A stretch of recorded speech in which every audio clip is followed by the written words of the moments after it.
I checked myself into a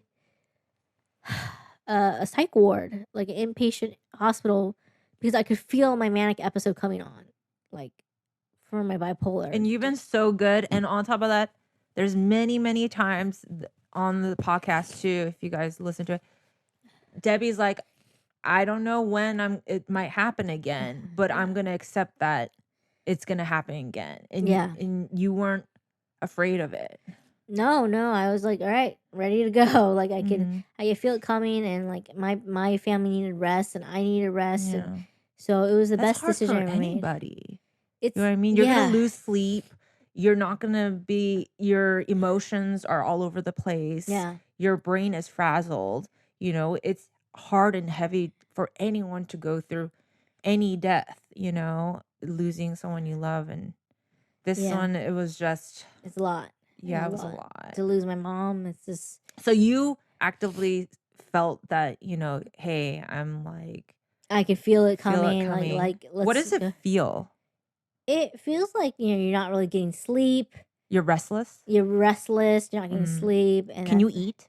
yeah. I can eat. I can eat and stuff, and but it's just like a feeling I had. Like I'm feeling Mhm. like I can't sleep. Like Before, when you had your uh-huh. episodes, you weren't in quite in tune with it as much No. as you are right now. Yeah, I feel like right now I'm definitely more in tuned. I'm definitely more like accepting of the fact of like, oh, it happening again. I'm like, all Mhm. right, like it's okay if I go to the hospital again. Mhm. I've been more accepting of like, all right, if I go, and like that's it. Figure it out from there. Um. So yeah. So I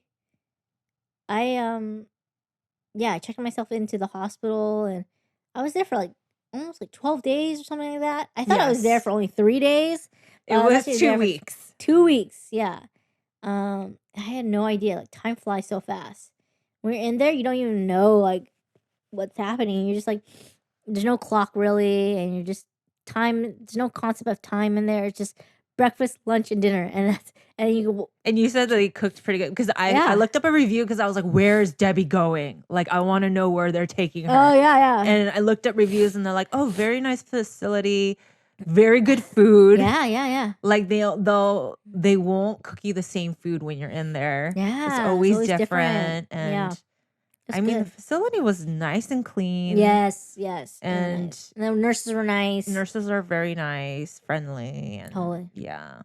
Yeah, everyone was really good, and I can't complain. Of course, like Except for the psychiatrist, we oh give him a thumbs down. yeah, Donna said like thumb down. I didn't Yeah. even know who my psychiatrist was, so Which is crazy, to me, yeah, it's you think that's the first person I would know, but nope, I had no idea, and I was just like, Mhm, okay, I'm just like doing my best in here, but like mhm. at the same time, like I also want to eventually go home, Yeah. like trying to, but like they're saying things that I wasn't being compliant with when they got my blood drawn, which is untrue because I had nurses as eyewitnesses witnessing me get my blood drawn, Mhm, so I had them like talk one of the nurses who was there like speak up for me and say, mhm. "No, no, no, she was compliant. She did the blood draw and everything." They're just saying things that I did that I didn't do. I know. That's That that's was it. another thumbs down that I'm Yeah. just like, "Why can't you get the medical records in line, people? Like, that's your job." Yeah, yeah. That's what Dawn was really upset about. Like, Oh, so yeah, she was having a battle with them the yeah. whole like, most of the time that you were in there.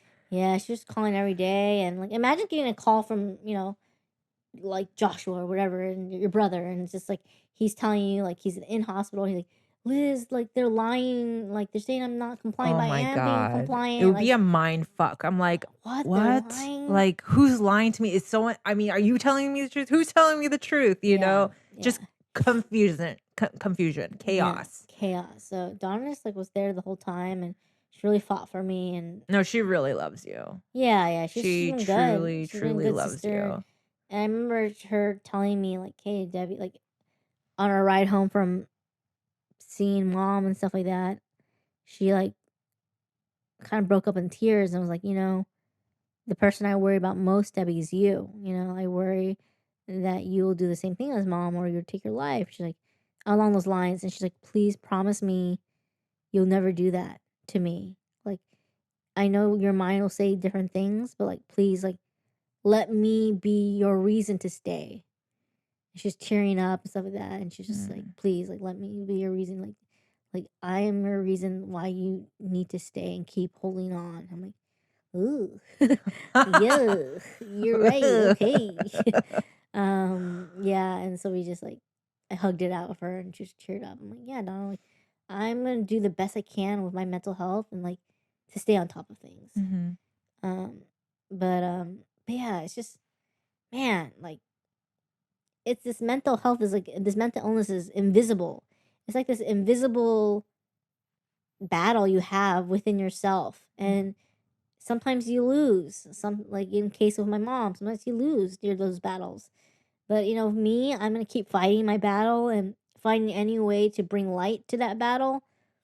Like in this podcast, like especially to the viewers and to listeners, like thank you so much for just listening. You know, because like it just helps me. It's cathartic, first of all, but secondly, it helps me process like how what I'm thinking and what I'm feeling. Mhm. Um, just to hear my thoughts aloud Mhm. and just hearing out loud and hearing myself talk about my mom, and you know, again, just a reminder like what a wonderful person she was and is and was, and